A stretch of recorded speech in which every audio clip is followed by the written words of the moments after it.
few weeks ago I made a video on some upcoming updates for Mount & Blade 2 Bannerlord, and it's an understatement to say it got the excitement levels rising. There's some features like the battle terrain system that we're going to have to wait a little bit longer for. However, in the latest core update and main branch release for the game, we've got some pretty exciting stuff. So sit back, relax, and welcome today's video on the latest update and content that has been brought in to Mount & Blade 2 Bannerlord. First off, let's talk about the main thing that I think is going to change a lot of the way people play in their campaigns, at least. The single player has been one of the biggest things that has been worked on throughout the last year of development, and here we have a new addition to the campaign. Not only can you go into your normal story like you've been doing for the last year or so, but now there is a sandbox mode. Maybe you don't like all the quests or the missions, or you don't like the restrictions that the native single player has. Well, the sandbox is getting rid of all of that. You can load in, where of course you can create your character like you would normally do, but this time you can choose your starting age. Maybe you want to be a young man, or maybe you want to be an old experienced veteran of the wars. You can do that, and of course this will affect how your game plays throughout. I started somewhere in the middle, so as I spawned in the sandbox mode, I had a few things that I could upgrade already because I was jumping in onto an experienced warrior, not someone that was starting afresh or new. But if I did do that, I wouldn't have those extra attributes that I could assign straight away. I'd have to play it like you would in normal vanilla. I think this is a really cool thing because maybe you don't want to do all the grinding at the start. Maybe you want that little boost, extra points that you're given on your spawning in order to give your character some direction from the very beginning. But be wary, of course, if you're spawning in sandbox mode and you choose to start at age 50, let's say, whilst you're being more experienced and start with some attribute points that you can put in straight from the get-go, of course, if you have death turned on, your life isn't going to be that much longer. And if you're spawning in at 50 years old, you won't have time to have a wife or child or heir ready for when you eventually pass away. But never fear, there are also those options in there, turning off death and even giving birth. If you want to play Mount & Blade 2 Bannerlord as just a sole sandbox game where you don't have to worry about your character dying, you don't have to worry about the relations with having a wife and then having a kid and finding an heir. If you just want to play it as building an army, capturing castles, making money and killing looters, you can do that now, taking away all the responsibilities that the normal single player gives you with having quests to do in order to progress, in order to make factions. You don't need that anymore. Yes, of course, it completely minimizes on the role playing you can do, but maybe you can take it in another direction, and I think the sandbox is a brilliant addition in order to do that. It's completely customizable, and it's a very good start for the more casual player.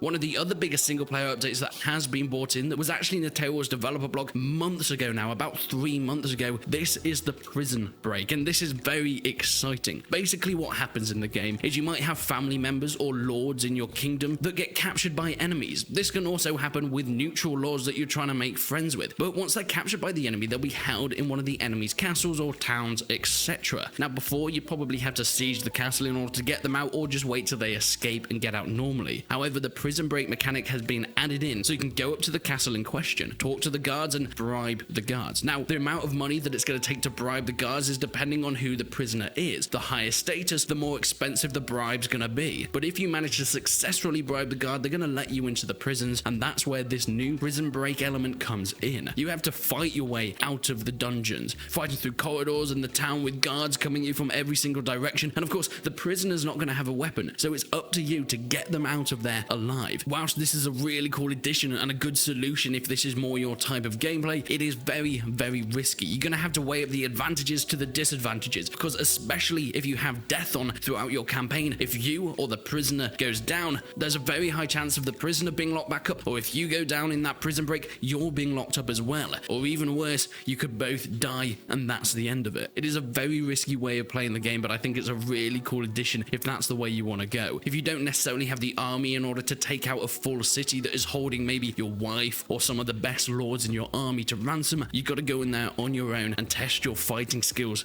to the limit. Additionally, a spectator camera has now been properly put in, so when you die, it's a bit easier to watch your army fight the rest of the battle. This is done in a linear way where it scrolls through the most important characters in your army first. For example, if you die, then it will go to your next general, or the next lord, or even a companion if there's no one else fighting with you. It's just a small addition, much like the next one, which is commanding family members in missions along with companions. Before, it was mostly just the troops that you'd be able to tell and order what to do, but now family members can do this as well. But that's the single player out the way. Let's talk a little bit about the multiplayer updates. 2 new siege maps have been added in, Domug Tul Bannerlord Castle and Azyar Stronghold. Now, I haven't played them yet since I'm making this as soon as the update drops, and it's currently 11 AM in the morning, and most people aren't on the multiplayer at this time. But I will be sure to get some footage on that as soon as possible. There's been various fixes of the other siege maps, of course. You have a lot of issues in these multiplayer sieges with getting stuck on ladders and stairs, and they've hopefully all been fixed now. There's also been some balancing issues as well with many of the troops, and of course bugs and crashing issues. However, as we'll get onto right now, that doesn't seem to have helped that much. So yeah, as I said, crashes, it seems to be very common on this update. I have crashed more times on this update than I have in any other update before. Now, not the single player granted, but in the multiplayer when I was trying to get some footage for this video, oh my, it was infuriating. One of the cool things that has been added in is something I mentioned in my last Mount and Blade update video, which is talking about a lobby chat system. Now, it doesn't specify whether this is the voice chat that we mentioned in the previous video, but it seems to be going that way. Currently, though, it's still in test mode and only accessible to selected people. I think that's probably the best way of doing it because, of course, if you release that all at once to everyone in the multiplayer, you're going to have some issues on your hand. One of the coolest updates that I actually found that is kind of a small thing for the multiplayer, but I think actually makes all the difference, is an intermission screen. If anyone hasn't played the multiplayer yet, when you finish a battle, whether it's team deathmatch, siege, commander battle, whatever, as soon as the game ends, you're kicked back out into the server screen and you have to find your next server. And it's kind of annoying. If you're just playing team deathmatch just to chill and just fight and kill people, as soon as the game ends, you're kicked back out into the server browser, then you have to join another server, load in, maybe it gets full or you start crashing on loading. It can be infuriating. However, now they've added in this new intermission scene. So if you stay on the same server once the game ends, you're now then able to join the next match without having to do anything, and you just wait until everyone's loaded in as well, meaning the crossover and transition between multiplayer games is much smoother. However, as I mentioned, I was put into this intermission screen, the server filled up, and then I crashed. Yeah, so it was a little bit useless for me. But hopefully once all the crashes are sorted, we should be good with that. Smaller things being added in is a recent player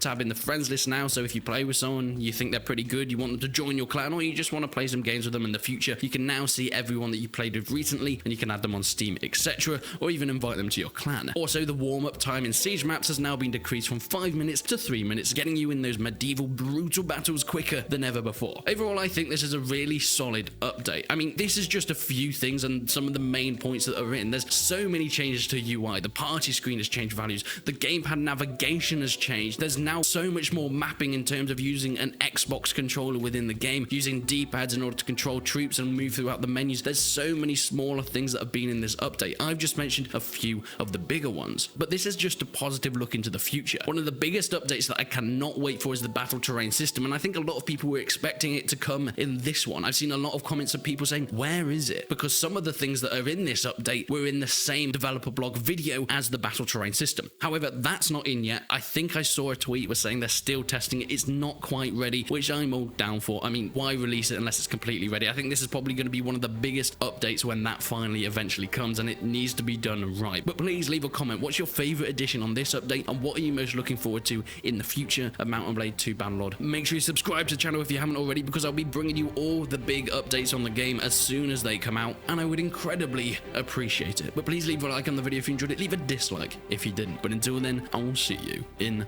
the next one.